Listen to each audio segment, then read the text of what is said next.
Welcome back to our channel. So ఒంటరితనం ఒక్క ప్రాణం కాదు, ఒక ముగ్గురు ప్రాణాలు తీసింది అంటే ఇది నిజమేనా? నేను ఏ కేసు గురించి మాట్లాడుతున్నానో ఇప్పటికీ మీకు అందరికీ అర్థమై ఉంటుంది. సో చర్లపల్లిలో ఒక తల్లి ఇద్దరు పిల్లలతో సహా సూసైడ్ చేసుకున్న కేసు గురించి నేను మాట్లాడుతున్నాను.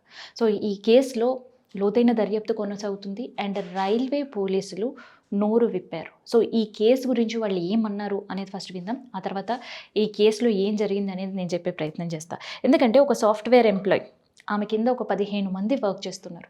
ఒక కుటుంబాన్ని మాత్రమే కాదు, ఒక కంపెనీలో ఒక క్రూషియల్ రోల్ ప్లే చేస్తున్న విజయ ఎందుకు సూసైడ్ చేసుకోవాల్సి వచ్చింది అండ్ దర్యాప్తులో ఎలాంటి విషయాలు తెలియాయి అండ్ ఇప్పటి వరకు ఎవరెవరిని పోలీసులు ప్రశ్నించారు, వాళ్ళ సమాధానాలు ఎలా ఉన్నాయి, సో అనేది మనకు తెలియాలంటే ఇక్కడ పోలీస్ అధికారి ఏం రివీల్ చేస్తున్నారు అనేది ఒకసారి ఇందాక మనం రైల్వే డిఎస్పీ మాట్లాడిన మాటలు ఒకసారి నేను మీకు వినిపిస్తాను. ఎందుకు ఆత్మహత్య చేసుకున్నారు? డిస్క్రీట్ ఎంక్వైరీస్లో స్పెసిఫిక్ కారణాలు సూసైడ్ చేసుకోవడానికి, పిల్లలతో పాటు చేయడానికి అది ఇంకా రాలేదండి. చేస్తున్నాం అది. ఇప్పుడు వాళ్ళ తల్లిని మాట్లాడినాం, వాళ్ళ బ్రదర్ని మాట్లాడినాం, వాళ్ళ రిలేషన్లో మాట్లాడినాం, వాళ్ళ హస్బెండ్లో కూడా మాట్లాడినాం. కానీ వాళ్ళు ఎలాంటి ఇష్యూ లేదు, అంటే ఫైనాన్షియల్లీ ప్రకారంగా, లేకుంటే ఇద్దరు సంబంధాల గురించి అంటే ఏదైనా డిస్ప్యూట్ ఉందా, ఏదైనా డిఫరెన్సెస్ ఉన్నాయా, పిల్లలతో ఏదైనా ప్రాబ్లం ఉందా, ఇష్యూస్ ఉన్నాయా, ఇలాంటివి అయితే ఇప్పటివరకు రాలేదు. ఒకటి ఇన్వెస్టిగేషన్లో ఒక ఆమె సూసైడ్ నోట్ దొరికింది. ఆ సూసైడ్ నోట్లో కూడా సింపుల్గా ఆమె రాసింది, మా సావుకి మేమే కారణం, నేను నా పిల్లల్ని ఒంటరిగా వదిలేసిపోను, నేను వాళ్ళకు నాతో పాటు తీసుకుపోతున్నా అని రాసింది ఆమె. ఇప్పుడు ఆమె సెల్ ఫోన్ ఉంది, ల్యాప్టాప్ ఉంది, అది లాక్ ఉంది. అది మేము సైబర్ క్రైమ్ని పంపినాము, అది డేటా రిట్రీవ్ చేస్తున్నాం. దాంట్లో మాకు ఈ లాస్ట్ కాల్ ఎవరితో మాట్లాడారు, ఎవరు కాల్ వచ్చింది, మెసేజెస్ ఏమున్నాయి, పాత మెసేజెస్ ఏమున్నాయి అని చెక్ చేసిన తర్వాతనే ఇది సూసైడ్ని కారణం ఏమున్నాయి వాళ్ళు. సో అదనమాట. అయితే సూసైడ్ నోట్లో ఆమె ఏం రాసింది, ఆమె కార్ పార్క్ చేసిన డాష్ బోర్డ్లో దొరికిన సూసైడ్ నోట్ అని కూడా చెప్పలేం, జస్ట్ కార్ పార్కింగ్ ఉంటుంది కదా, దాని వెనకాల తను రాసిందనమాట. ఆయన ఒక టీమ్ లీడ్గా ఉండే ఒక వ్యక్తి సూసైడ్కి కారణం ఏమై ఉండొచ్చు అంటే అసలుకి జస్ట్ ఆమె డిప్రెషన్ కావచ్చు, కేవలం ఒక ఒంటరితనం మాత్రమే ఆమెని చనిపోయేటట్లు చేసింది అండ్ సూసైడ్ వైపు ఆమెని నెట్టేసింది అని వస్తున్న వార్తల్లో నిజమెంత అనేదానికి రైల్వే పోలీసులు చెప్తుంది ఏంటంటే, కేవలం ఒక ఒంటరితనంతో తను సూసైడ్ చేసుకుంది అని మాత్రం మేము అనుకోలేము, తన చావుకి ఒక లోతైన కారణం ఉండొచ్చు, అందుకని తను సూసైడ్ చేసుకునే పరిస్థితులు ఉంటాయి. అండ్ దాంతోపాటు రైల్వే పోలీసులు ఏం చెప్తున్నారంటే, ఎవరైనా ఒకరు సూసైడ్ చేసుకోవాలి అని అంటే మనం నిజంగానే ఒక ఒంటరితనం అని అనుకోవచ్చు, కాకపోతే పిల్లలతో ఆమె చనిపోయే రోజు ముందుగా గట్కేసర్కి వెళ్ళడం, అక్కడి నుంచి అబ్బాయిని తీసుకెళ్ళడం అండ్ ఆ తర్వాత పటాన్చెరుకు వెళ్ళడం, అక్కడి నుంచి అమ్మాయిని తీసుకెళ్ళడం. సో ముగ్గురు చర్లపల్లి స్టేషన్కి రావడం, రైల్వే స్టేషన్కి అక్కడ కాసేపు గడపడం, ప్లాట్ఫామ్ పైన తిరగడం, ఆ తర్వాత వాళ్ళు చనిపోవాలని నిర్ణయించుకొని ట్రాక్ వైపు వెళ్ళడం అండ్ ట్రాక్ వైపు వెళ్తున్నది గమనించిన కూడా సిబ్బంది వాళ్ళని అక్కడి నుంచి పంపించే ప్రయత్నం చేసినా ఒకరి చెయ్యి ఒకరు వదలకుండా ముగ్గురు రైలుకి ఎదురెళ్ళడం. సో ఇదంతా సీన్ చూస్తుంటే ఒక ఒంటరితనం ఆ మహిళని ఇబ్బంది పెట్టింది అని మాత్రం నేను అనుకోవట్లే. సో ఏదో ఒక డీప్ రీజన్ ఉంది, అది పిల్లల్ని కూడా చావు వైపు మరలించింది. ఎందుకంటే అమ్మ పదండి మనం చనిపోదాం అని పిల్లల్ని పిక్ చేసుకొని ఒక మాట చెప్తే, సరే అమ్మ మేము మీతోటి కూడా చనిపోతాం, మేము కూడా చావుకి నీతో పాటు సిద్ధం అని చెప్పే పిల్లల ఏజ్ చిన్న పిల్లలు ఏం కాదు, వాళ్ళు పెద్ద పిల్లలే. సో ఒక ఇంటర్మీడియట్ చదువుతున్నారు అని అంటే ఆ పిల్లలకి మినిమం నాలెడ్జ్ ఉంటుంది, కానీ ఆ పిల్లలు కూడా చావడానికి సిద్ధమయ్యారు తల్లితో పాటు అని అంటే ఏదో ఒక స్ట్రాంగ్ రీజన్, ఏదో ఒక స్ట్రాంగ్ బాధ ఆ ఫ్యామిలీని వెంబడిస్తూ ఉంది. సో ఆ డిప్రెషన్లోకి వెళ్ళి ఆ డిస్కషన్ జరిగిన తర్వాతే పిల్లలు కూడా తల్లి నిర్ణయానికి ఓకే అని ఉండొచ్చు అనేది పోలీసులు లేవనెత్తుతున్నారు. కానీ ఇక్కడ పోలీసులకు అర్థం కాని అంతు చిక్కని ట్విస్ట్ ఏంటంటే, పిల్లల నాన్నతో అంటే విజయశాంతి రెడ్డి భర్తతో మాట్లాడినప్పుడు ఫ్యామిలీ డిస్ప్యూట్స్ లేవని చెప్పడం అండ్ ఆయన ఫ్యామిలీకి దూరంగా దుబాయ్లో ఉండి పనిచేసుకోవడం అండ్ ఇక్కడ విజయ సంబంధించిన కంపెనీలో పనిచేస్తున్నప్పుడు ఒక టీమ్ లీడ్గా ఉండడం, ఆమె కింద ఒక 15 మంది పనిచేస్తూ ఉండడం అండ్ పిల్లలతో ఏదైనా ఇబ్బందులు ఉన్నాయంటే ఇద్దరు పిల్లలు కూడా హాస్టల్లో ఉండడం.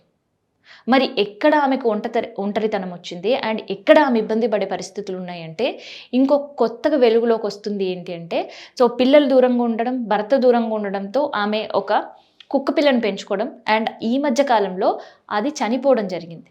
సో దాంతో ఉండే ఒక అటాచ్మెంటే తనని చావు వరకు తీసుకెళ్ళి ఉండొచ్చు కానీ ఒక కుక్క పిల్ల కోసం చనిపోతే విజయ చనిపోతుండొచ్చు కానీ పిల్లల్ని కూడా తీసుకెళ్ళి చనిపోవాల్సిన పరిస్థితి ఏమొచ్చింది అనే కోణంలోనే ఇన్వెస్టిగేషన్ సాగుతుంది.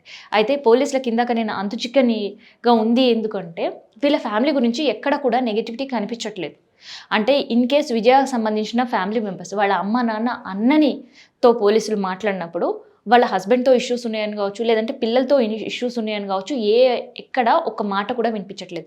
వాళ్ళకి ఇన్వెస్టిగేషన్లో చెప్తుంది ఏంటంటే వాళ్ళు ఒక హ్యాపీ ఫ్యామిలీ, ఎటువంటి ఆర్థిక ఇబ్బందులు లేవు అండ్ వాళ్ళకి సంబంధించిన గొడవలు కూడా లేవు అని.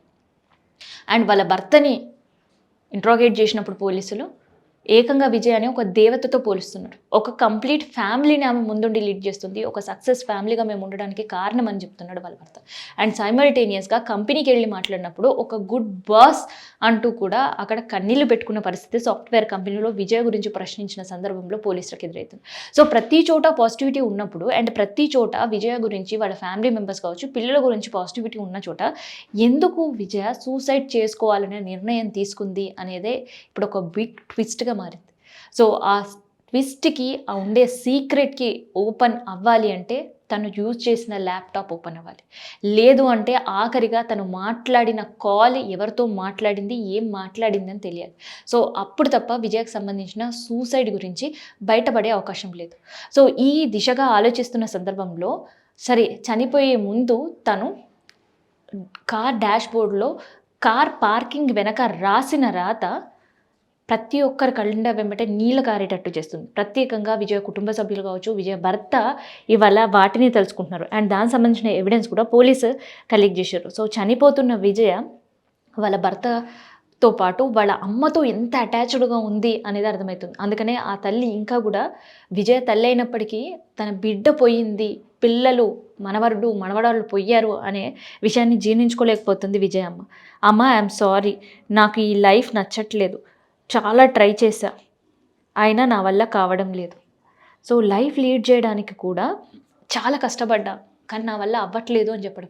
అంటే కేవలం పిల్లలు భర్త దూరం ఉండడం, కేవలం ఒక ఒంటరితనంలో ఉండి వర్క్ ప్రెషర్తో డిప్రెషన్కి వెళ్ళి చనిపోవాలని నిర్ణయం తీసుకుందా, లైఫ్ బోర్ కొట్టడానికి కారణం ఏంటి? పోనీ తను చనిపోతే నిజంగానే ఇవన్నీ కూడా ఇవాళ పోలీసులు ఒక 1 లైన్లో చెప్పేవాళ్ళేమో, లేదంటే ఒక ప్రెస్ మీట్ పెట్టి సో అని ఒంటరితనం, డిప్రెషన్, వర్క్ ప్రెషర్ వల్ల అండ్ పిల్లలు దూరంగా ఉంటున్నారు కాబట్టి ఒక ఎలోన్నెస్ వల్లనే ఇట్లాంటి డెసిషన్ తీసుకుంది అని పోలీస్ వాళ్ళు కన్ఫర్మ్ చేసేవాళ్ళేమో, సైకియాట్రిస్టులు కూడా ఇదే చెప్పేవాళ్ళేమో. కానీ తన పిల్లలతో తను చేసుకున్న సూసైడ్ అండ్ దాంతోపాటు పిల్లల గురించి రాయటం, నా పిల్లల్ని వదిలి నేను పోలేను, అందుకే వాళ్ళను కూడా తీసుకొని పోతున్నా. సో వదిలి ఉండలేనంత ప్రేమ చావులో కూడా పిల్లలతో కలిసి చావాలని ఆమె తీసుకున్న నిర్ణయం, పిల్లలు దానికి కూడా ఒప్పుకోవడం. ఎందుకంటే ఒక ఇంటర్ తర్వాత ఒక టీనేజ్ పిల్లలకి అంటే ఎంతో కొంత మెచ్యూరిటీ ఉంటుంది. సో వాళ్ళకు కూడా లైఫ్ పైన కొన్ని గోల్స్, ఆశలు అండ్ ఏదో సాధించాలని ఒక తపన ఉంటుంది.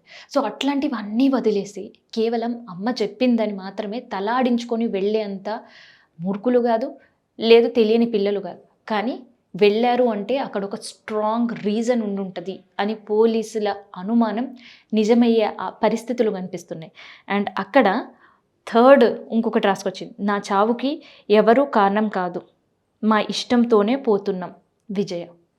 సో చావుకు ఎవరైనా కారణం కాదు, మా ఇష్టంతోటే పోతున్నాం అంటే తన డెత్ సీక్రెట్ కూడా తను రివీల్ చెయ్యొద్దు అని అనుకుంది అనేది ఇక్కడ స్పష్టమవుతుంది. సో ఈ సూసైడ్ నోట్కి సంబంధించి ఒక సైకియాట్రిస్ట్తో నేను మాట్లాడినప్పుడు వాళ్ళు చెప్పిన విషయం ఏంటంటే, సో ఎలోన్గా ఒకరు చనిపోతే దాన్ని డిప్రెషన్ కారణం అనుకోవచ్చు, లోన్లీనెస్ కారణం అనుకోవచ్చు, ఏదో తెలియని బాధ ఎవరితో పంచుకోవాలో అర్థం కాక డిప్రెషన్కి మనం వెళ్తున్నామని తెలియని సందర్భంలో సడన్గా తీసుకునే డెసిషన్సే ఇట్లాంటి సూసైడ్స్ ఉంటాయి. కానీ ఇది కాస్త ప్లాన్డ్గా ఉంది అండ్ ఆర్థిక ఇబ్బందులు లేకపోవచ్చు, కాకపోతే సంహవ్ ఏదో ఒక ప్రాబ్లంతో మాత్రం ఆ కుటుంబం మొత్తం సఫర్ అవుతుంది. సో దాన్ని బయట వాళ్ళతో పంచుకోవడం ఇష్టం లేకే ఇలాంటి డెసిషన్ తీసుకుంది. అండ్ వాళ్ళు చనిపోవడానికి ఒక బలమైన కారణం పిల్లలకు కూడా తెలిసి ఉండొచ్చు. దానివల్ల తను చనిపోయిన ఆ ప్రాబ్లంతో పిల్లలు కూడా ఫేస్ చేస్తారనే భయం పిల్లల్లో కూడా ఉండి ఉండవచ్చు. అందుకని ఆ డెత్‌కి ఈ ముగ్గురు ప్రాణాలు లీడ్ చేసిండ్రు అనేది కూడా సైకియాట్రిస్ట్ చెప్తున్నారు. మరి ఏది నిజం అని తేలాలంటే విజయ ల్యాప్‌టాపో లేదంటే ఫోను ఈ రెండిట్లో ఉండే ఎవిడెన్స్ బయటకొస్తే తప్ప తెలియని పరిస్థితి.